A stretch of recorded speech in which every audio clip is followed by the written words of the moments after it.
झुंड फेम अभिनेता प्रियांशु क्षत्रिय म्हणजेच बाबू छत्रीची 7 ऑक्टोबरला मित्राकडूनच निर्घृण हत्या करण्यात आली.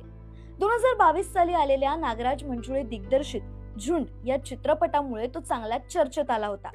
यासोबतच बिग बी अमिताभ बच्चन यांच्यासोबत त्याने स्क्रीन शेअर केली होती. मात्र त्याच्या हत्येच्या बातमीमुळे पूर्ण इंडस्ट्रीच हादरली.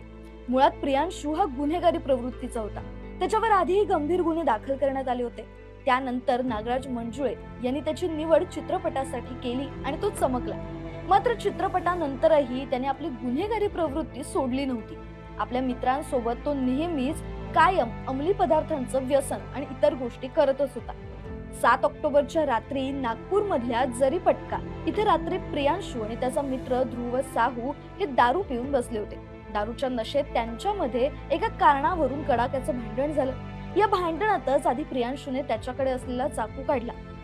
मात्र ध्रुवने तो चाकू हिसकावून घेत त्याच्यावरच वार केले. यानंतर त्याच्या डोक्यात दगड घातला आणि मग त्याला अर्धनग्न अवस्थेत वायरने बांधून ठेवलं. यानंतर पोलिसांनी ध्रुव साहू याला अटक केली आहे. दरम्यान झुंड चित्रपटाच्या नंतरही प्रियांशूला माणिकपूर इथे 5 लाख रुपये चोरी केल्याप्रकरणी अटक करण्यात आली होती.